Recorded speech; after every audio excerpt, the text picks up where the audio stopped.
આજે આપણે જાણીશું અજમેર શરીફ દરગાહનો ઇતિહાસ. ભારત એક પવિત્ર ભૂમિ છે. આવા અનેક તીર્થ સ્થાનો છે જ્યાં દરેક ધર્મના લોકો શ્રદ્ધા સાથે જાય છે.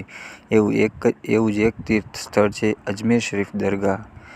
અજમેર શરીફ દરગાહ એવું કહેવાય છે કે અજમેર દરગાહમાં તમે જે પણ મન્નત માંગો તે પૂર્ણ થાય છે. આ દરગાહ ખ્વાજા મુઈનુદ્દીન ચિશ્તીની દરગાહ છે.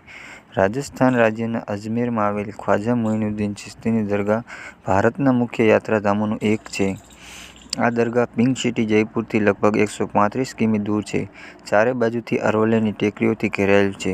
અજમેર શહેર આવેલું છે તે અજમેર શરીફની દરગાહના નામથી દેશભરમાં પ્રખ્યાત છે. આ દરગાહ સાથે તમામ ધર્મના લોકોની આસ્થા જોડાયેલી છે.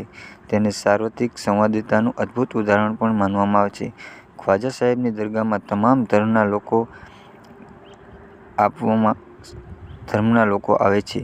એવી માન્યતા છે કે જે પણ ખ્વાજાના દરે આવે છે તે ક્યારેય ખાલી હાથે પાછો નથી આવતો.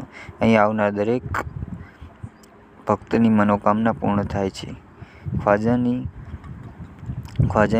ખ્વાજા ગરીબ નવાજની કબ્ર મુબારક પર દેશના પ્રથમ વડાપ્રધાન પંડિત જવાહરલાલ નહેરુ, ભાજપના દિગ્ગજ નેતા સ્વ અટલ બિહારી વાજપેયી, દેશની પ્રથમ મહિલા PM Indira Gandhi, Barack Obama સહિત અનેક જાણીતા અને પ્રખ્યાત હસ્તીઓ આવી અને દુઆ માંગી છે.